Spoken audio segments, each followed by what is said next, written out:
Okay guys, I got a project, a John Deere D120 for a customer. I'm changing the oil, servicing it. I'm draining the oil here. And I serviced it last year and my son mowed with it for the customer because he was injured. And what I want to do is he keeps this pretty decent shape. I want to check, it's been stored all winter. I want to check for any mice.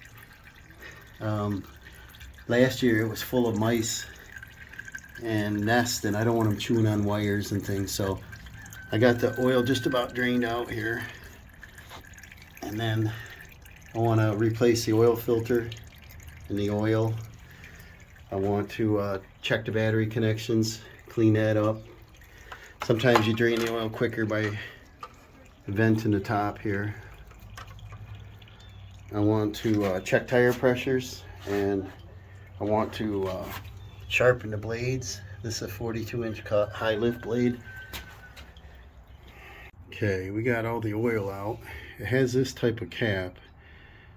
I'm a little concerned about using these, but it has an O-ring seal here, and it has two tabs, and you line them tabs up, press that in to that, and then you turn it. I'll get a pair of pliers. Brought my oil drain pan, but I'm gonna just put it in a coffee can with a lid so I can keep it from dripping. Get it home and recycle it here, because I'm at a customer's house. So we got that on. Now we got to do the oil filter. Let me show you what I use. I buy a John Deere kit, and it gives you all John Deere parts, including oil. This one for the model D120. This is what I use, and it gives you don't give you anything, right? You got to pay for it. Gives you 2 quarts of oil. I believe it takes 1 and change. Gives you a new air filter. Gives you an air filter cover. I think it's got a service sticker on it. Yeah, service sticker. And then you get a spark plug. And the number of the plug is a VCB.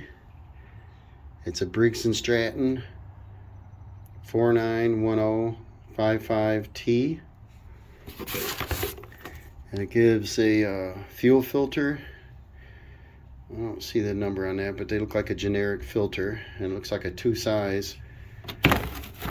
And so I want to take the oil filter off without making a mess. And here's the air filter. Last year when I put it on, it had a part number,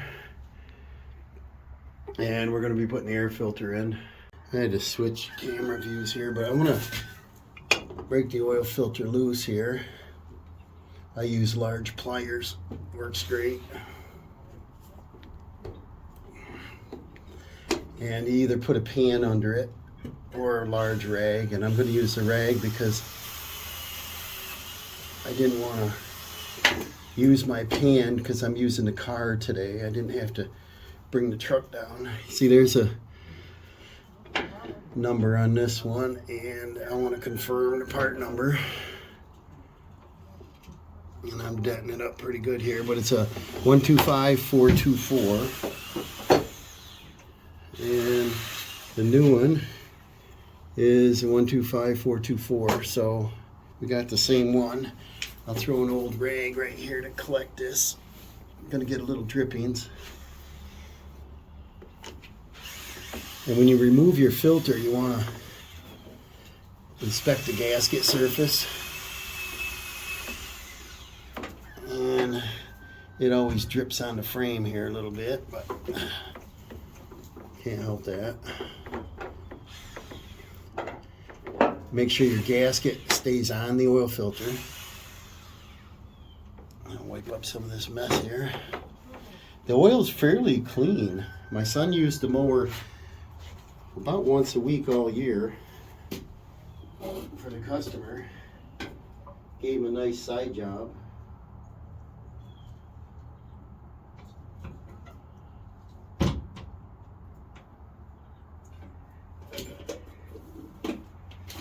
And know if you can see the surface there, but it's pretty clean. I'll get another rag here.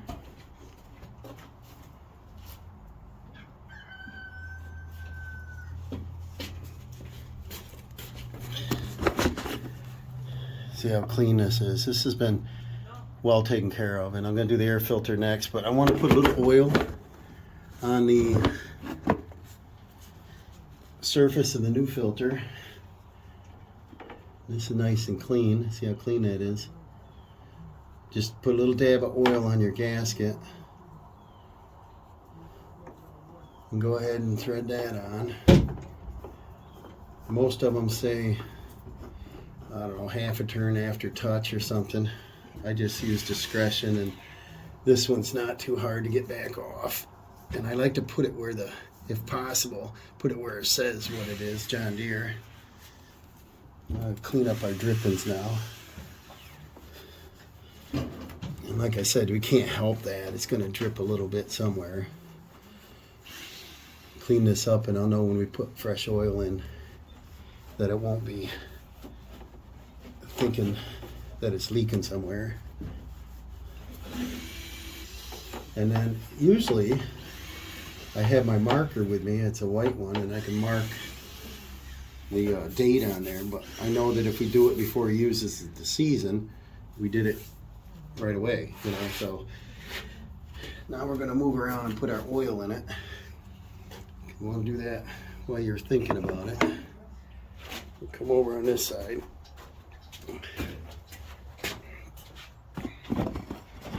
And I brought a funnel, but I'm not sure I even need it with this type. I'll wipe off the dipstick. And the full mark, it's between these two arrows. And the dipstick's nice and clean. Sure there's no blow by. There is an hour meter on this, so I might write that down. This has 294 hours. And I gotta remember what year it was. I'll look under the seat, it might tell me. Right here on the engine, it might say what it is. 2011, 10 years old. Wow, time flies. And the oil we're putting in, Turf Guard John Deere 10W30. And it's gonna take,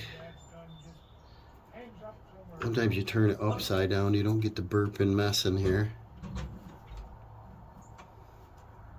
It's going to take about 1.5 anyway. 1 3/4 maybe.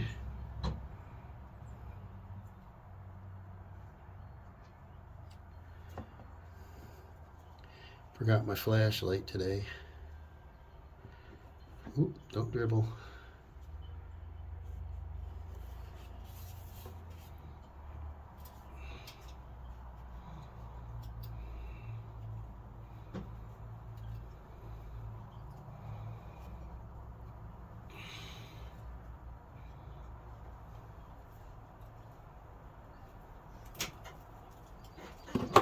Got one in,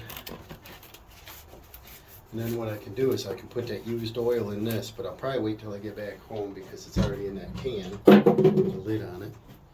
And on the side of these jugs they give you a little gauge, so I'm going to put in about 1/2, and then we can start it.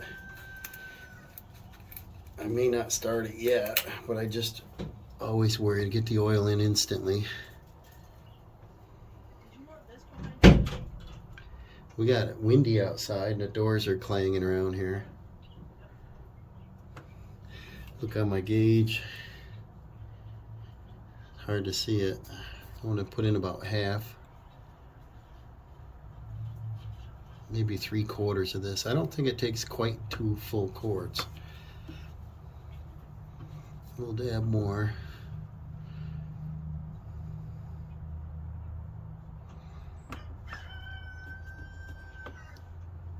And then I'll get it down. It's up on ramps right now, but I'll get it down on the level after I start it. I filled up the oil filter. I will shut her down, let it set a second, and check it. But up here, it's tilted up on a ramp, so it's going to probably read high, which it does. And the filter probably takes, I don't know, 4 or 6 ounces anyway. And now we'll move around. Alright, we're going to do the air filter next. And that sits in here with this cover on it. Like that. And let me get out of the way here. You tilt it. It don't give you much room, but you tilt it up and out. We'll look for any debris on it. And this is a Briggs & Stratton number. You can see that. And then I'm going to compare it to the new one. And it is the same part number.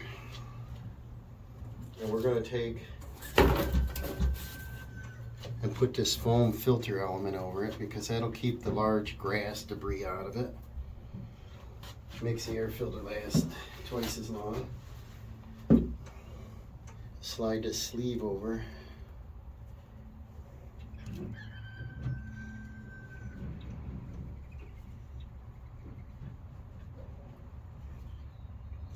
Got the neighbor's rooster over there. One of my previous videos, I worked down here. Did a job over at the neighbor's patio. And that rooster attacked me, he come up behind me and jumped on the back of my neck. Let me show you him over there. See him way over there? Yeah, I called him the feisty rooster. There's Dawson. He's helping out the customer today. He's got some broken branches from that storm we got. Broke some trees.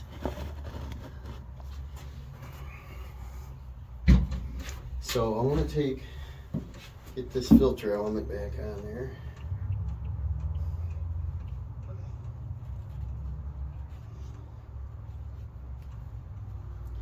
So Dawson's over there carrying wood and they're tying up tree branches. It's a shame. It's a beautiful lilac and a dogwood. It's a shame. We were without power for 4 days running a generator. So make sure your filter cover's on like that. Make sure there's no mice nesting anywhere. And then tilt and push, and that's it. The air filter's in. So now, this is nice and clean. This sits over it.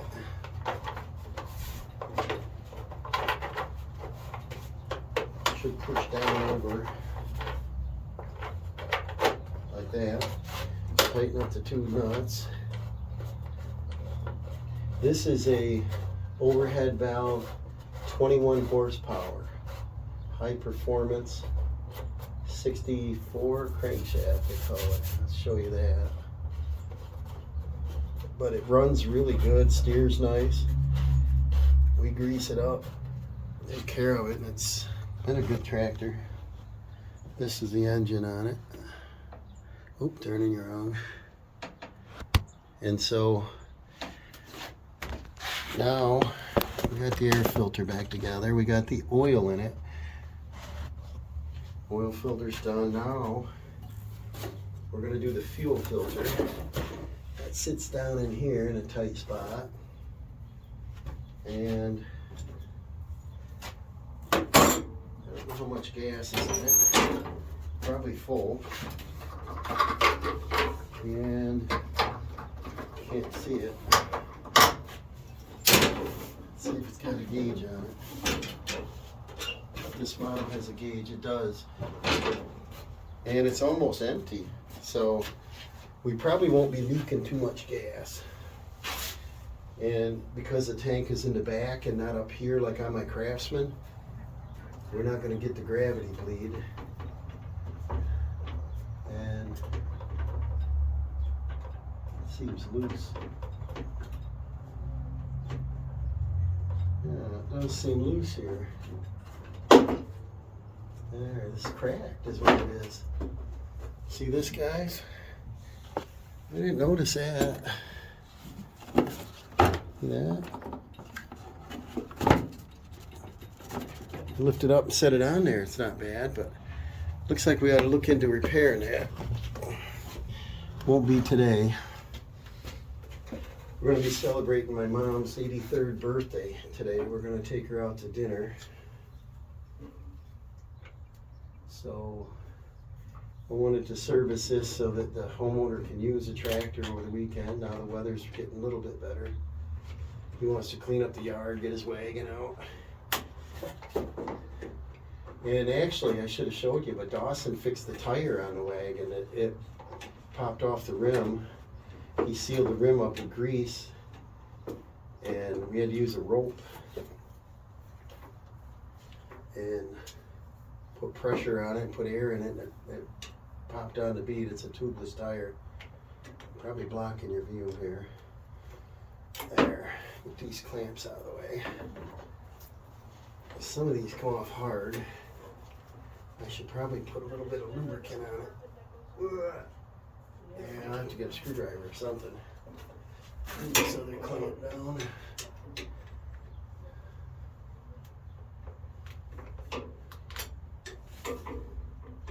I could use a smaller pair of pliers. Let's see if it works.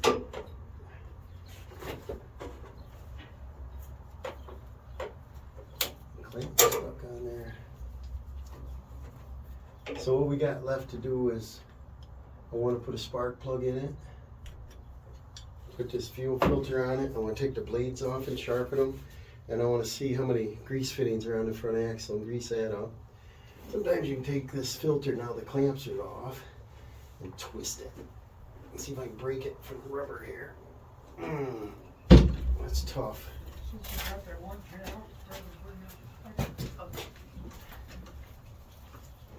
Dawson, I might need to use your muscle for a second. Maybe. See how much muscle you got today. I want to take and pull this. I want to take and I'm going to have Dawson help me with this. This fuel filter is in a spot where you can't get your hands too easy without unbolting everything, and I don't want to unbolt everything. But what I want to do is see if he can pull down on this without hurting his fingers. And I want to take and see if I can separate this with a screwdriver. You twist a little bit and pull if you can. Sometimes the rubber gets heated and it doesn't want to come off. I don't want to hurt the hose and have to buy a hose. I don't want to pinch it with pliers. That's not working. So now grab and you pull in the same spot, and I'll try the upper one. I want to break that hose free. Sometimes the engine heat makes rubber stick to plastic. Ugh. If we can get this one out, maybe we can bring it out toward you. Ugh. And we'll notice what direction the fuel flow is. You definitely don't want to put your filter on backwards, so the flat top's up. There. Now, we should be able to bring this right out here. And if Dawson holds that, I should be able to turn this sucker. There, it's turning now. And this has a part number on it. Let me see that. Gas. I brought some orange hand cleaner. See, this has a lot of dirt in it. See that? Yeah. So let's see the new filter. It should be in that box. Let's show Alan the difference. All right. We're going to set this new air filter in, and to confirm it, you always want to look on the direction of flow. And it goes this way. My Band-Aid fell off. The direction of flow goes this way. And this is a fuel tank coming up to the fuel pump. So it is flat top up. Slide that on there like that, and we'll take our clamp and bring it right up there. Maybe I can get Dawson to hold that camera for you. Some people don't do the filters because they're kind of hard to get at, but if you can replace your filter every year, there's quite a bit of debris in that. Can I see that filter again? If you look closely, you see all this gunk in there? It's a little bit of water and a little bit of dirt. See the new one, what a difference. And so now we'll slide her back in there.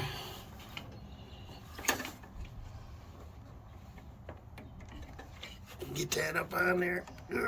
Like that, went in easy. We'll slide our clamp.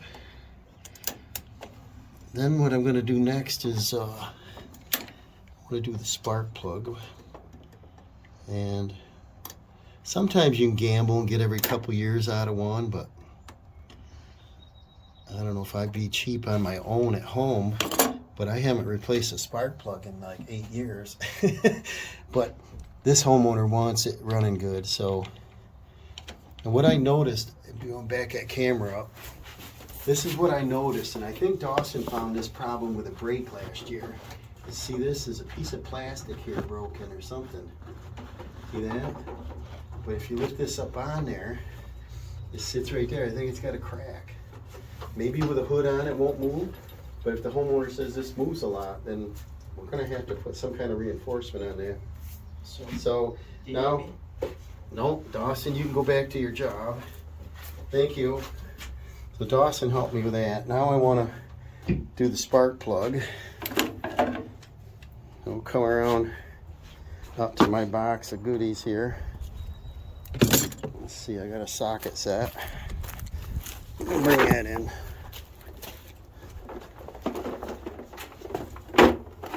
And what size? Let's see where the spark plug's right here.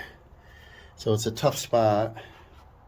Not sure if you could even see that, but the spark plug sits right in here. And you want to inspect the wire, make sure it doesn't have any cuts in it, and twist it a little bit as you pull, and pull on the boot, don't pull on the wire. There. And inspect that. There's a little nick out of this plug boot here. Might have rubbed a little bit. And then this is a 5/8 spark plug socket. And it's not real tight, which is good. I don't like it when people crank them things in there. They got a gasket on them. Let's see what condition this plug is in. Okay, see if it's sooty. See if it's got, you know, what condition. Hopefully it's got a little bit of a brown color, or white even.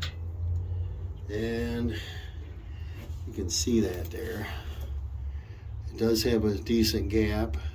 It is a little black. There's no carbon deposits. And it's probably because it sat all winter and we had it on choke to warm it up to drain the oil that it don't really have much wear on it. And we're going to compare the old one to the new one. And it's the same part number. And we'll compare the gap. Let's see if you see that. It looks pretty decent. So we're going to put the new one right in. They come pre-gapped, supposedly. I'm going to set that in there.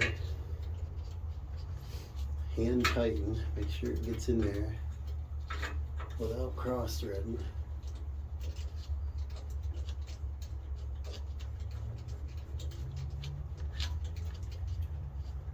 While I'm over here looking around, and just keep looking. Mice like to go in people's sheds, you know, and find a nest for the winter time. And you don't want them chewing up on wires. I don't see any oil leaks anywhere. I got that on. I don't have it very tight. Put my tools away here.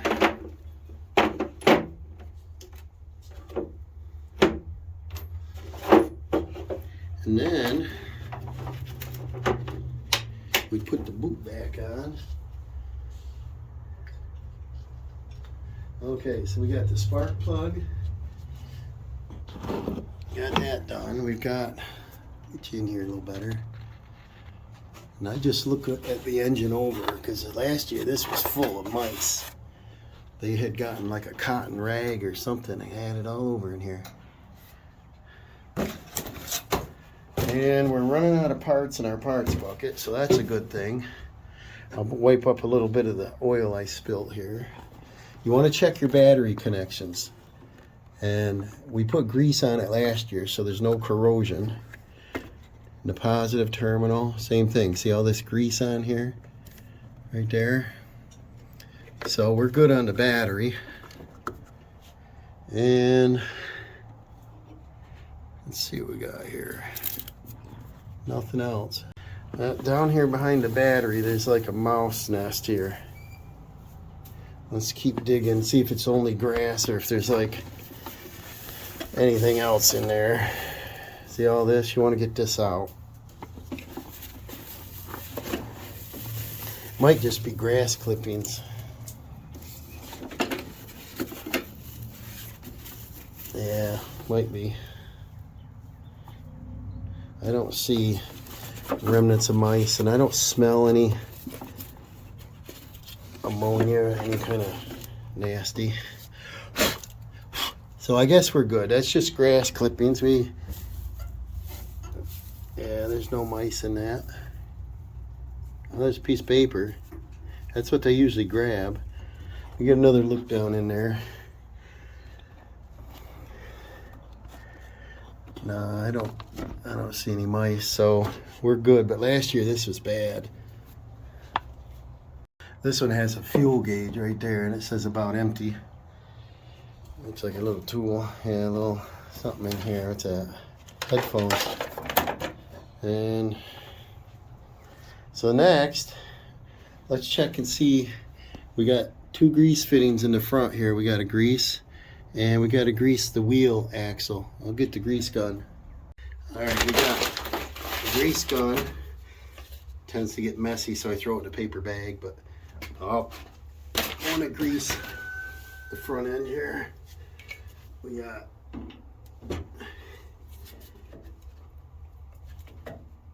it's oozing out already. And then we got one on the wheel bearing here. We got to figure out where that is. It's on the bottom edge. So I'll have to roll that out to do that one. And then I want to get the other side. Sometimes you got to turn the wheel, and we're up on a little plastic ramp here, a little lawnmower ramp. I hear it popping here. So now we got to do that. The 2 wheel bearings when we roll it down out. So I'll leave the grease gun in here to remind me. And then now I think what I'll do, I'll run the broom here quick, and I'll take the blades off. They're whoa. You gotta see what size nuts on that. When I go portable like this, I like to bring some of these little foam puzzle pieces so I don't get too nasty. Today I brought the car and I don't want to get it all crappy. But let's see what size bolts we got for the blades here. Let's see what we got here. Looks like it's around 15/16. Let me see what we got.